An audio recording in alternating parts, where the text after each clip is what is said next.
why I'm running for the state senate, what I intend to do, what I'd like to do as a state senator.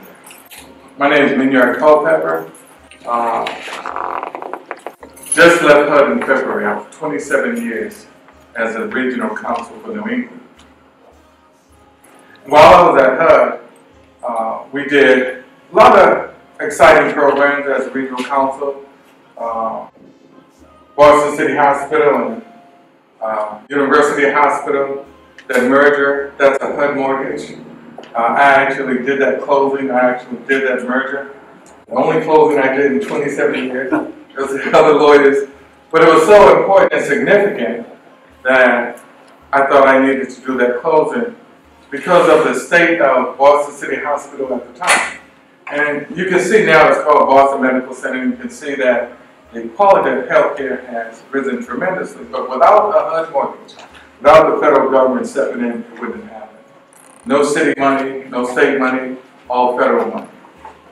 And so I did some things out of the box that we had a program I've been talking about, the demonstration disposition program. And it was a program that was created by Congress. Congress passed a statute, gave the United States Housing Department of Urban Development the authority to demolish, tear down, build up apartments, brand new, transfer the ownership to the tenants. And one of the things that was significant about that program is it was originally a $5 million program. It ended up being a $25 million program. So when you think about some of the things that we did, we took Academy Homes. I know many of you know where Academy Homes is on Washington Street in Roxbury. If you remember, we tore it down. Academy Homes was falling apart. And the reason why Congress passed that statute, if you remember when the real estate bust came, developers and owners were just defaulting. And so the way HUD got the property, when the owner or developer defaulted on it, because it's a HUD-insured mortgage, HUD pays off the mortgage, we bring those multi-family housing developments into our inventory. And that's how we got it into HUD's inventory. We did that with Campbell Gardens in the South End. It's now Campbell Estates. We brought in 18,000 units in Boston. And what we did was we tore them down like Academy Homes, built them up brand new, transferred ownership to the tenants. We did that with Campbell Gardens and Campbell Estates. Transferred ownership to the tenants. I know you said, well, you know, how can those tenants have it? We trained the tenants in ownership. Not only did we train them, the critical thing we did was we put in a management company. Many of those managers come Maloney managers Academy Homes. So the tenants aren't burdened with trying to keep it up, trying to keep it clean, trying to keep the capital improvements. It's Maloney, the management company, does that. And that's how we saw it become a success. So what I want to do as a state senator, I want to take that same federal program. I've got a plan and a policy that I call the Gentrification Stabilization Plan that I think deals directly with gentrification. I'm not talking, well, I am talking about building new and affordable housing, but I think we need to start with what we have in our inventory.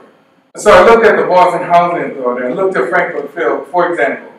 Half of Franklin Field is federal, the other half is state. In other words, the state subsidizes half of Franklin Field, the elderly units are subsidized by the federal government. So I think we can take the state units and use my relationship with HUD, it is a 27-year relationship. Renovate those apartments, because if you go down there, if you ride through there, you'll speed up, and you'll keep speeding up, you'll want to get out of there. They need help down there. And I think it's important that we begin to look at the state, we begin to look at, because all of those 18,000 units that we did were all federally funded. The federal government paid for everything. The city didn't pay for one penny. The state didn't pay for one penny. It was the federal government. And it was because of that demonstration disposition program, the only one in the country, even though Congress passed a statute that allowed the major states around the country to have a demonstration disposition program, Boston was the only city that did it. And when they came to me, I had just come back from Washington. I left Capitol Hill. I was chief of staff of Congresswoman Collins from Michigan. And I had to leave Capitol Hill. My mother got sick. She had breast cancer. And I said, it's time for me to go home. I had to come home and take care of my mother. I got appointed through the Clinton administration as the regional counsel. And when they called and they said, well, what do you think about this program, the demonstration disposition program? Because we're pulling the money from all the other states. Because I had ran up and down the stairs at Academy Homes, because I played basketball down at Canfield Garden as a young kid, I knew the condition of those developments. So I said to them, you've got to go forward with the program. Because if you don't, these apartments, these developments are falling apart. And so it started out at $5 million, then it got to $10 million, then it got to $15 million. Like the big, it just kept going. But it provided folks that wouldn't have the stability in their apartments, in their multifamily developments with the stability. That's what I call the plan, the gentrification stability plan. I think we can take Franklin Field, take some of that state money that's sitting up there, some of that COVID money that they're not doing anything with. I know how to spend money. As a pastor, we can spend some money. But I think we spend it for good. I think we look at Franklin Field as an example, look at the Boston Housing Authority properties, and I think we can renovate them. I think we do the same thing, transfer ownership to the tenants. Because if you really think about the years that those tenants have lived there, year after year, but the conditions continue to deteriorate, rats running through the streets, trash overflowing, they deserve better. And I believe that we can give them some hope through the state funds that are just sitting there. Just renovate those units, transfer ownership to the tenants, train them in ownership. Because they don't understand owning a development yet. But the folks in Academy Homes, I went to the National Night Out, they're having a great time. And they're loving owning the developments. So I think it works with the right training, with the right support. If you remember, Brownlee Heath is now Mildred Haley, was once the only tenant-owned public housing in the country. Before Mildred Haley and Sandra Reedy had their differences, they pulled it back in. I think we can take a Brownlee Heath. I think we can renovate those apartments. I think the mayor has already dedicated a certain amount of dollars to them. Renovate them, transfer ownership to the tenants, put in a good management company. So I've got a 3-point housing plan. That's one of the first points, I think, in terms of stabilizing gentrification. I also think we can take Section 8. And you might not realize it, but the Section 8 voucher, you know what folks are doing in New Hampshire with the Section 8 voucher? They're buying single-family homes. I went up and did some closings up there with the attorney. They're taking Section 8 vouchers, they're buying single-family homes. The banks love Section 8. They don't have to worry about a default. They don't have to worry about not getting their monthly mortgage payment. It comes directly from the federal government to the bank. They love it.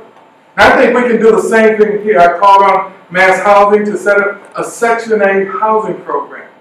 Because folks have these Section 8, the rents are sky high in Boston. Sometimes those Section 8 don't meet that rent, so that's why they end up in Brockton and Taunton. But if you just took a 3-family, just think about a 3-family and you got 3 parents with a Section 8 certificates, you put those 3 families together, they can mortgage that 3-family, each of them can have one of their apartments. They're doing the same thing with condos now. And so I say to the state, Mass Housing, state senator, I would set up a program that we would have deposit money, because one of the challenges that they have is they don't have the 10% or 15% as deposit, but I think through the state, we can give them grants. So they can have deposit money to put a deposit down on their house, or get 3 Section 8 tenants together to buy a 3-family, give them the deposit money, they can begin to see the American dream of home ownership through Section 8s. The last tenet of my housing policy that I'm releasing, look, it's about 10 pages. So I got a lot of ideas for housing. After 27 years, we did a lot of good things in housing. But I think with students, we've got to do something for students. And I think students that are in the university system, I think that we need to allow the students that are graduating with large loan debts, waive that debt, set up a state program, a state senator with a low interest mortgage, so that they can begin to buy homes. I think if we continue to saddle our students with debt, they'll never get to the point in the next 10 years where they'll be able to buy a home. And I think government can help folks. I'm not one that says government should shrink. I think government can help. We pay enough taxes. We all pay taxes. Somebody say amen. I know it's not Sunday morning, but say amen anyway. But we pay enough taxes to to help those that are struggling, those that need the help of the government, make it through. And I think young students that are graduating should have the opportunity, just like we did. I mean, it took me a little longer than, because I had those student loans, I had to pay those student loans. But I did get around to buying a home. I think we can help these young folks. And so that's just the housing policy. I've got environmental policy that I've issued. But I did want to mention to you one of the things that we did during COVID. And I think leadership, when tough time comes, leaders stand up. And so what I did as the pastor of the Pleasant Hill Baptist Church, I formed, when COVID first hit, I remember a friend of mine called me from Washington. He said, hey, Miniard, one of the churches had the first case of COVID in Washington, D.C. And he said it's going to come to Boston. And we didn't know what to do with it as pastors. I don't think many of us knew what to do with COVID. Maybe you time with me? Yeah, probably a couple of minutes. Okay. Well, you know, the past 2 minutes become 22. We formed the COVID Surgery Committee of Boston. We're the first one that did the testing. 25 pastors, we came together, we went up to Whittier Street because folks didn't want to get tested. We went down, we had a press conference, we got tested, we put that thing up on nose that we didn't want, but we did it anyway because we thought it was important. After that, folks started getting tested. We set up testing sites at the churches. We had long lines outside the churches until the evening. We moved from testing to vaccinations. Again, the pastors went down. We were the first ones. We got vaccinated. We didn't charge anyone anything. We didn't get any grants. We took it out of our church budgets. We went down to Whittier Street. We got vaccinated. We had a little press conference. We did a video encouraging folks to get vaccinated. We set up vaccination sites at our churches. We still have at my church set up downstairs. If we need vaccinations again, folks will come and get vaccinations. We bought these petitions to separate it. And so we took the lead in that. Folks were having trouble keeping food on their table. I had just come off the road with Senator Warren. I went to every debate with Senator Warren in every state in the country. Before every debate, they gave me 30 minutes with the senator. We'd sit, we talked about things, and then we'd have prayer. What they did was they had a schedule for me the day before and the day after where I would go into the city and I would talk to different folks about supporting Senator Warren. And at the end of the presidential nomination process, because I used Uber so much, I was using my Uber and my credit card, they sent me a check for $900. We were in the midst of COVID. I took that $900 check, I went to my credit union, I got 90 $10 bills. That Sunday I went to Stop and Shop. We started giving $10 bills to folks because folks were having trouble. Remember those long lines? Folks were in line. The lines would run out because the food ran out. Folks would walk away discouraged. They wouldn't have food. I mean, look, we're past it now, but there was a time when we were in real trouble with folks that were having challenges just keeping food on the table. So I took those $10 bills, I went to the Stop and Shop. Everybody that walked by gave them a $10 bill. They were so happy. I should show you some of those videos. Folks were happy. $10 made that much difference in how much food they had on the table. If somebody was coming out of Stop and Shop, they didn't have a lot of food, we give them $10 bills, they take that $10 bill, they walk back in, they come back out with $10 more worth of food. So I took that $10 bill ministry. The church said, okay, what we're going to do is every Sunday we'll give you $500. We'll give you $50, $10, but every Sunday for a whole year, I went to different stores. Even went to Chelsea, just giving folks $10 bills to help them keep food on the table.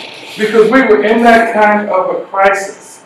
Now we're out of it now, but we still give 200 boxes of food out. Where's Louis Alicia? Louis helps unload the truck. Every 2 weeks, we give 200 boxes of food out for folks. Those boxes of food go so quick. Folks may think we're out of it, but there are a lot of folks that are still stuck in it, they're still struck. They never came out of that COVID financial crisis.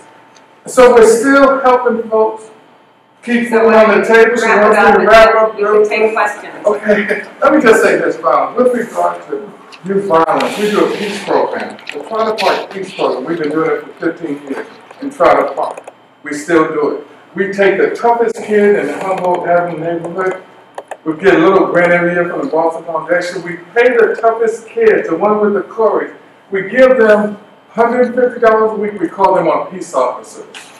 We take their mentality from going out shooting to turn it into helping to keep peace. It works. If you look at the statistics for the Humboldt area, from July to September, you won't see many shootings. You won't see any murders, because we got them in the park. We have workshops for them. Maybe anytime you want to come and present to them, I'm glad I'll have you over. And then we feed them at the end of the night. We have a little crew at the church. They cook food for them. They feed them. And then they go on their way. And that's really work. Because they've taken the $150, and many of them have gone on to get full-time jobs. One of them came to me last month. He said, Rev, you wouldn't believe it. He called me. He's so excited. Rev, you wouldn't believe it. I'm buying a house. He didn't know how to buy a house, but he worked for the union for 5 years. The union was talking about buying a house. I've been talking to these kids about buying a house for years. He was listening. So I said, I got a broker for you. I sent him to a broker. I got him an attorney. He closed on that house 3 weeks ago. It's a 3-family in Fall River. It got him out of town. But my point is that leadership takes solutions when we have issues and we face up issues.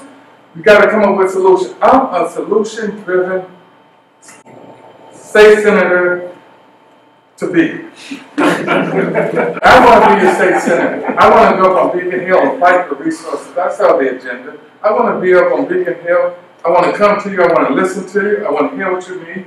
The way I learned how to make legislation from the congresswoman I work for, every weekend we went back to the district in Detroit. We heard from the constituents. We took what we heard. We took it back to Washington. She wrote legislation. She became, she called herself the mother of empowerment zones because she heard from the constituents. I want to be able to come to you, sit with you. I want you to tell me what you need. I want to go back to Beacon Hill. I want to craft some legislation so that it will meet your needs. That's what I think serving as a senator should do. That your needs are the needs I take to Beacon Hill to help meet them. I've been meeting needs all of my life. I'm sorry? Well, are you taking questions? Yeah, sure. If you want to take questions. So I just want to say real quick, I'm aiming to win it, and when I win, we all win. No one loses when I win. We all win. So I just want you to think about what I've said, think about what I've done. I ask for your support. I ask you to help me get through this. We've got another 30 days, and we're pushing through. But I'd love to have your support. I'd love for you to look at the literature that we'll give you before you leave. And if you see fit, give me your vote on September 6th. My name is Miniard Culpepper. I want to be your senator.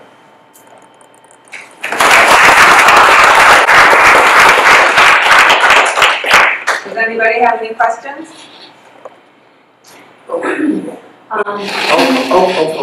One is, do you have any properties in Hyde Park that you think you would be working on? And number 2, what do you mean by transfer ownership? Is it run then like a condominium, or and do the people get to sell it, or if they need to leave or want to leave? They won't be able to sell it. The tenant association owns it. So the tenants won't be able to sell. They don't have an interest individually. The interest is transferred to the tenant association. Okay. So through the tenant's rent, through the Section 8, that's what pays all of the bills that they need. The management company is paid through the tenant's rent. The management company oversees all the rent to make sure it's all collected. They do all the maintenance, they do all the upkeep, they do all the security. So it's a tenant association as the owners, but it's a management company that does the real management of the operations of the unit. And I'm familiar with Maloney Properties. Right, They did a great job out on River Street. And they do a great job, yeah. In terms of ownership of Hyde Park, I'd love for you to tell me that. I would come to you and I would ask for you to tell me what it is you need. And then I would go back to Beacon Hill and craft legislation to help meet that need. The budget comes up, there are little maneuvers that they can do, like they're always adding amendments on to the appropriations bill. They call them line items. If you need line items, we add them. That's how Senator Brooke came up with the Brooke Amendment for Section 8. He attached that Brooke Amendment to Section 8 to an appropriations bill. The appropriation bill passed with that amendment, and then we have Section 8. Other than Senator Brooke doing that, we wouldn't have Section 8 today. And I don't think people understand how significant that little amendment that he attached to that bill became a big program that they call Section 8. So there are different maneuvers that you can do in the Senate that will help bring more resources to the specific district of the college. Right? No, I think he answered the question. I had a question about the association and ownership. I was curious what he was thinking. Right. I will say this though, it's a complicated subject you're bringing up about every college student getting out and buying a home, because they're coming from across the world to go to the colleges here. And the reason why the homes are so costly here is there aren't enough of them in the whole state. And there's no way there'll ever be enough to have every college graduate go out and buy a home. That's a big subject of inflation and cost rising. When you start bringing in more demand than possibly supply could ever accommodate. And I don't think every college student would want to buy a home. Some college students want to go to Washington, work in Washington. Some college students may want a condo, and some may just want to rent. But I think the ones that really do want a home, that are saddled with student loans, ought to get some assistance from the state so they can pursue home ownership. You got to remember, we've called that the American dream for many years. Many of them have that dream of a home ownership. It took me a couple of decades after graduating too. It's usually and most of my college buddies did the same. It's usually not getting graduating and then going out home shopping the next day. Not normally the case. Well, my son just bought a house in Brockton, right? It took him a while. You know, he had big dreams. He was shopping in Sharon around. Daddy wanted to share, then he moved. Daddy sold and then he became profitable. But he was getting outbid by $50,000 and $60,000. Folks are outbidding over the market value and the purchase price. They were going $50,000 and $60,000, and he finally, the last house, said, Daddy, I'm just going to rent an apartment. I said, let's give it one more try. The last house, he got lucky. And it was the owner. He wrote the letter owner. You know, these. So we're need to. Okay, Mimi, I'm finished. I'm just taking questions now. All right. So thank you so much. Thank you so much. I was going to know for it. Thank you so much.